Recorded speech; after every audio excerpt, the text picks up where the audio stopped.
उसके बाद में आटे का प्रोसेस, ये आपको हर चीज़ साइंटिफिकल तरीके से मैं बता रहा हूँ। आटे में क्या समझते हैं कि गेहूँ और आटा ये फर्स्ट स्टेज टू ये सेकंड स्टेज यानी लास्ट स्टेज, इनको सब क्या क्या करते हैं बाईपास। ये बाईपास हो जाता है, फिर इसको आपको अंदर से पास करना पड़ता है। यदि ये बाईपास नहीं होगा तो अंदर से पास ही नहीं करना पड़ेगा। आरसीएम का जो आटा बनता है इस सीक्वेंस से बनता है, बस सेकंड थर्ड फोर्थ ओके 10वीं स्टेज पे आके आटा बनता है।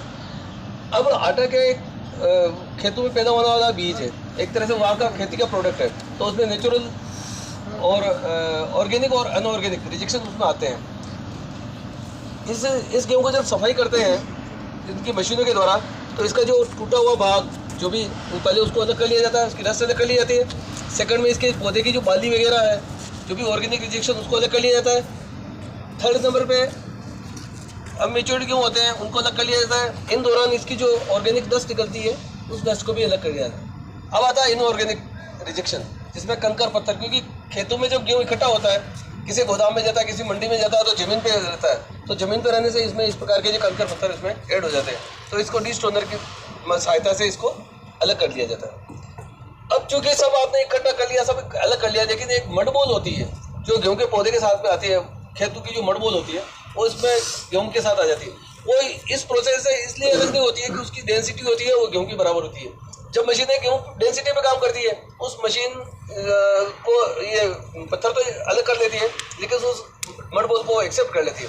वो एक्सेप्ट कर लेती है तो उसको रिमूव करने के लिए इस गेहूँ को रब किया जाता है। रब करने से उस मडबोल को तोड़ दिया जाता है, तोड़ के उसको डस्ट बना दिया जाता है, और डस्ट को न्यूमेटिक सिस्टम से खींच के उसको अलग कर लिया जाता है। जब ये पाउडर खींचते हैं तो गेहूँ उस प्रोसेस में गेहूँ भी रहते हैं, उस प्रोसेस में रहते हैं, तो गेहूँ का आकार ये होता है, बिल्कुल बीच में लाइन होती है इस प्रकार का, बिल्कुल मुट्ठी के आकार का। मुट्ठी जितना बड़ा तो नहीं होता, छोटा होता है, लेकिन इस आकार का होता है। ठीक है साहब। तो ये जब गेहूँ इस एंगल में रहता है, तो ये पाउडर यदि जा रहा है, रस यदि जा रहा है, तो ये यहाँ पे चिपक जाएगी और वो गेहूँ के साथ में आ जाएगी। उसको रिमूव करने के लिए एक स्कोजर मशीन होती है, उसमें नीडल्स लगे होते हैं। नीडल्स के अंदर वो गेहूँ जब रोटेट हो जाता है, तो नीडल्स उसको बिल्कुल साफ करके उसको इस रूप में अलग से निकाल देते हैं। अब आप दोनों में कलर डिफरेंस देख लीजिए। ये डिफरेंस इसलिए कि ये तो बडबोल प्योर बडबोल का कलर है, और ये गेहूँ के साथ में जो वो डस्ट लगी हुई है उसको छीला हुआ है, ये पूरा ये अलग से कलर है, इसलिए हल्का सा इसमें गेहूँ का कलर आ जाता है।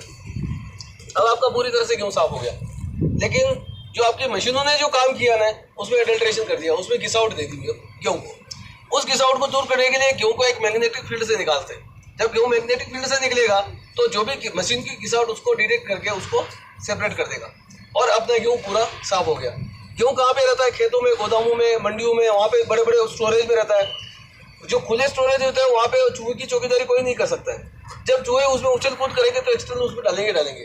जब वो डालेंगे तो उसको रिमूव करना बहुत जरूरी होता है। उस गंदगी को रिमूव करने के लिए एक ही अपने पास ऑप्शन है, इसको गेहूँ को धोया जाए पानी से।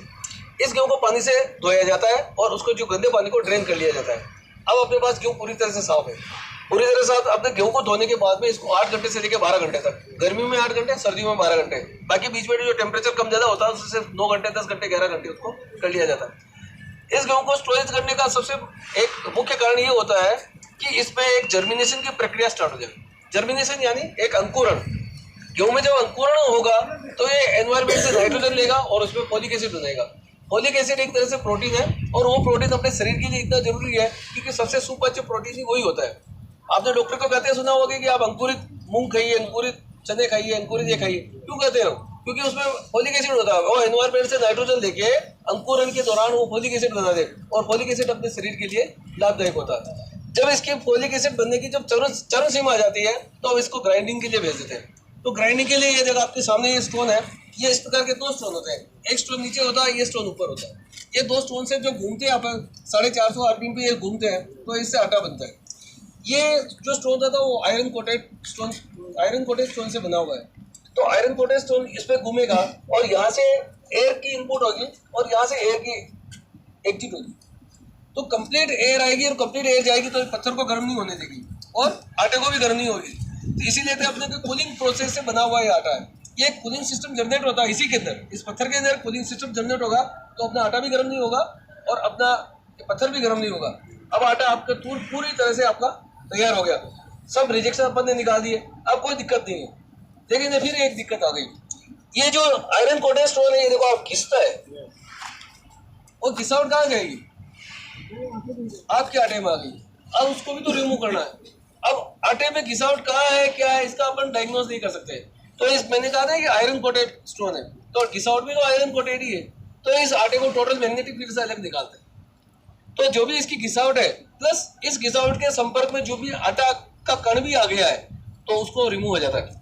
तो ये इस प्रकार से ये जो चीज है ये आयरन कोटेड स्टोन की जो डस्ट है प्लस इसके साथ में जो इसके संपर्क में आटा आ गया उसको अपन अलग निकाल देते हैं और ये फ्रेश आपका आटा ये फ्री हो जाता है। अब आपको इसमें टेस्ट करना हो तो आपके पास कोई कवर वाला किसी का मोबाइल हो, मैग्नेट वाला तो ईयरफोन हो तो इसमें आप देख सकते हैं। कोई कवर वाला किसी के पास नहीं है क्या? है क्या? चलो अब देखिए ये आप इसमें मैग्नेट है ना, थोड़ा भैया मोबाइल तो गंदा हो जाएगा।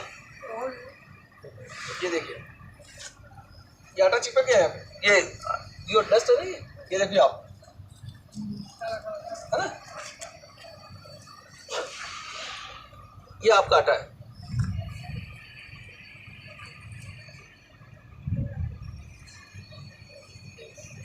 ये नहीं चिपका और इसमें डालोगे ठीक है, यानी इसको भी ये अलग कर देता है। ये देखो आप, सॉरी भैया, ठीक है सर। अब आपको कोई कंफ्यूजन हो, कोई शिकायत, कंफ्यूजन, कोई भी आपको कोई चीज समझ में नहीं मैं दोबारा समझा सकता हूँ, ठीक है ना। तो जय आर सिंह।